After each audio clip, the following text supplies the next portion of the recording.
જય શ્રી રામ. શ્રી રામચરિતમાનસ ઉત્તરકાંડ ભાગ 9.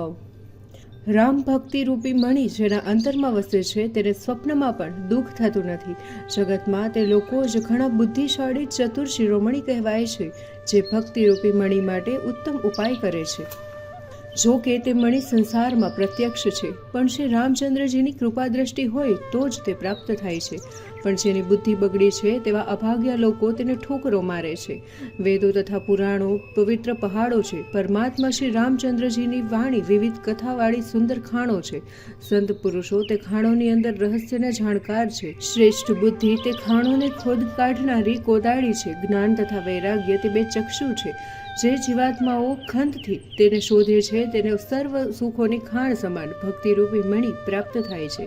હે પ્રભુ, હું એવું માનું છું કે શ્રી રામચંદ્રજી કરતાં પણ તેમનો દાસ અધિક છે.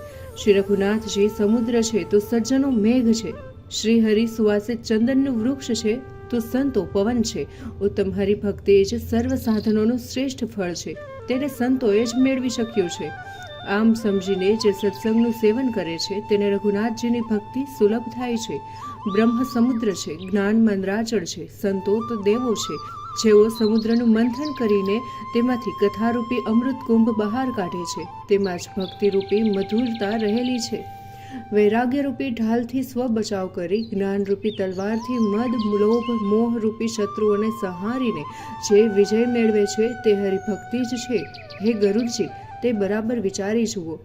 ગરુડજીએ પ્રેમપૂર્વક કહ્યું કે હે કૃપાળુ, જો મારા પર તમારી ચાહના હોય તો હે નાથ, મને તમારો સેવક સમજીને હું જે 7 પ્રશ્નો પૂછું તેનો યોગ્ય ઉત્તર આપો. મને એ કહો કે સર્વથી દુર્લભ શરીર કયું છે, સર્વથી મોટું દુઃખ કયું છે અને સર્વથી મોટું સુખ કયું છે, એ સર્વ બરાબર વિચારીને મને સમજાવો. સંત અને અસંતના મર્મ જાણવો અને તેઓના વૈભવનું કંઈક વર્ણન કરો. મારે એ પણ જાણવું છે કે શ્રુતિઓમાં દર્શાવેલું મોટામાં મોટું પુણ્ય કયું છે, ઘોરમાં ઘોર પાપ કયું છે. વળી માનસ રોગ વિશે પણ જાણવાની ઉત્કંઠા છે.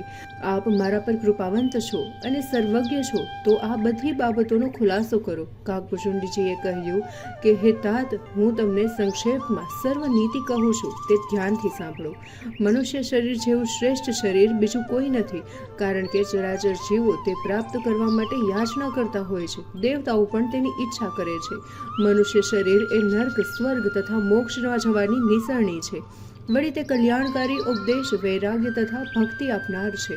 આવું મોંઘું મનુષ્ય શરીર પામીને જે જીવાત્માઓ શ્રી હરિને ભજતા નથી અને અધમ વિષયોમાં રચ્યા પચ્યા રહે છે, તેઓ માટે એમ જ સમજવું કે અભાગ્યાઓ અમૂલ્ય પારસ મળીને પોતાના હાથમાંથી જ ફેંકી દઈને તેને બદલે કાચનો ટુકડો ગ્રહણ કરે છે. સંસારમાં દરિદ્રતા જ મહાદુઃખ છે અને સંતોનો મેળાપ તે મહાસુખ છે. તેમજ હે ગરુડજી, મન વચન અને કાયાથી દરેકનું ભલું કરવું તે જ સંતોનો સહજ સ્વભાવ છે. સંતો બીજાઓના હિતાર્થે દુઃખ સહન કરે છે, જ્યારે અસંતો છે તે બીજાને દુઃખ આપવા માટે પોતે દુઃખ વેઠે છે. ભલા સંતો તો ભોજપત્રના ઝાડ પેઠે બીજાઓને હિત માટે બહુ જ કષ્ટ વેઠે છે. સમય આવે તો પોતાની ચામડી ઉતારવા માટે પણ અચકાતા નથી. ત્યારે દુષ્ટો પોતાના કંઈ જ સ્વાર્થ ન હોય તો પણ સર્પ તથા ઉંદરની પેઠે બીજાઓ પર અપકાર કરવા સમજે છે. જેમ ખેતીનો નાશ કરી હિમ પોતે પણ નાશ પામે છે, તેમ દુષ્ટો પારકી સંપત્તિનો નાશ કરીને અંતે પોતે પણ નાશ પામે છે. દુષ્ટોનો જન્મ લોકોના દુઃખ આપવા માટે જ થયો હોય છે. ચંદ્ર તથા સૂર્ય બંનેનો ઉદય સંસારના સુખ કરતા છે, તેમજ સંતોનો ઉદય સદા સુખકારિક છે. અહિંસા પરમ ધર્મ છે અને પર નિંદા જેવું ઘોર પાપ નથી. ગુરુ તથા મહાદેવની નિંદા કરે છે તેને દેડકાનો અવતાર લેવો પડે છે અને તે હજારો જન્મ સુધી દેડઘોષ બને છે. જે બ્રાહ્મણોની નિંદા કરે છે તેને સન્માન નથી કરતો, તેને ઘોર નર્કમાં પડે છે અને ત્યાં ભ્રમણ કરે છે. પછી પૃથ્વી પર કાગડાનો દેહ ધરે છે.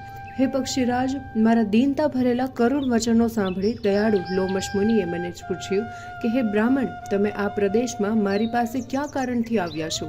ત્યારે મેં બંને હાથ જોડીને કહ્યું કે હે મહામુનિ, આપ સર્વજ્ઞ શાસ્ત્રોના જાણકાર છો, તો મને સગુણ બ્રહ્મનું આરાધન કહો.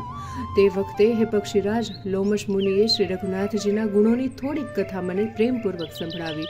પછી તે બ્રહ્મજ્ઞાન પરાયણ મુનિ મને સુજ્ઞ અધિકારી જાણીને બ્રહ્મનો ઉપદેશ કરતા બોલ્યા, તે અંતર્યામી, અજન્મા, અદ્વૈત, નિર્ગુણ અને હૃદયના સ્વામી છે. બુદ્ધિથી તેમનું માપ કાઢી નથી શકાતું. વળી તે ઈચ્છા રહિત, નામ રહિત, અનુભવથી જાણવા જેવા, અખંડ અને ઉપમા રહિત છે.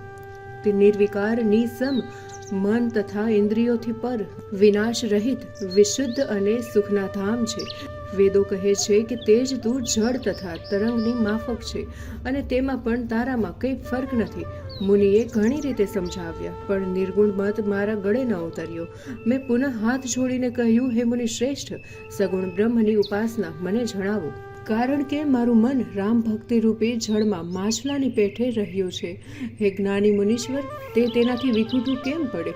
મારે માટે તો આપ કૃપા કરીને મને એવો ઉપદેશ કરો કે જેથી મને શ્રી રામચંદ્રજીનો સાક્ષાત્કાર થાય. હું રઘુવંશ શિરોમણી શ્રી રામચંદ્રજીને મારી નજરે નિહાળું. હું જળ ભરી આંખે શ્રી અયોધ્યાનાથના પ્રથમ દર્શન કર્યા પછી જ નિર્ગુણ બ્રહ્મના ઉપદેશને શ્રવણ કરીશ. લોમશ મુનિએ પુનઃ હરિકથા સંભળાવી. પછી સગુણ મતનું ખંડન કરીને નિર્ગુણનું નિરૂપણ કર્યું. તે વખતે હું નિર્ગુણનો મત ખંડન કરીને હઠપૂર્વક સગુણનું નિરૂપણ કરવા લાગ્યો હતો. તે અંગે મેં વાદ વિવાદ કર્યો તો મુનિના હૃદયમાં ક્રોધ ઉત્પન્ન થયો. હે પ્રભુ, સાંભળો, વધારે પડતું અપમાન કરવાથી જ્ઞાનીના હૃદયમાં પણ ક્રોધ ઉત્પન્ન થાય છે. જો કોઈ ચંદનના કાશને જોરથી ઘસે તો એમાં અગ્નિ પણ પ્રગટ થાય છે. મુનિ ક્રોધ સહિત વારંવાર જ્ઞાનનું નિરૂપણ કરવા લાગ્યા. ત્યારે હું વિચારે ચડી ગયો, દ્વૈત બુદ્ધિ વિના ક્રોધ કેમ થાય અને અજ્ઞાન વિના દ્વૈત બુદ્ધિ કેમ આવે? માયાને વશ રહેનારો પરિમિત જળ જીવ શું ઈશ્વર સમાન થઈ શકે ખરો? જે સર્વને હિતેચ્છુ છે તેને શું કદી દુઃખ થાય ખરું? જેની પાસે પારસમણી છે શું તેને દરિદ્રતા રહી શકે ખરી? પરદ્રોહી શું નિર્ભય થઈ શકે? બ્રાહ્મણોની સાથે બુરાઈ કરવાથી શું વંશ રહી શકે? સ્વરૂપની પીછાની થયા પછી શું કર્મ થઈ શકે? ખરાબ સંગીતથી શું કોઈની સદબુદ્ધિ ઉપજી શકે ખરી? પર શ્રીગમન કરનારો શું શ્રેષ્ઠ ગતિ પામે? પરમાત્માને જાણનારો શું સંસારમાં પડી શકે? પરમાત્માની નિંદા કરનારો શું સુખી થઈ શકે? ધર્મનીતિ જાણ્યા વગર શું રાજ્ય ટકી શકે? શ્રી હરિના ગુણગાન કર્યા વગર શું પાપ રહિત થઈ શકાય? પુણ્ય વિનાનું શું પવિત્ર યશ મળી શકે ખરો? પાપ કર્મ વિના શું અપયશ પામી શકાય? જેને વેદો, પુરાણો અને સંતજનો ગાય છે તે હરિભક્તિ સમાન બીજો કોઈ લાભ છે ખરો? હે ભાઈ, સંસારમાં મનુષ્ય દેહ પ્રાપ્ત કરીને પણ શ્રી રામચંદ્રજીનું ભજન ન થાય તેવી કોઈ બીજી હાનિ થઈ શકે ખરી?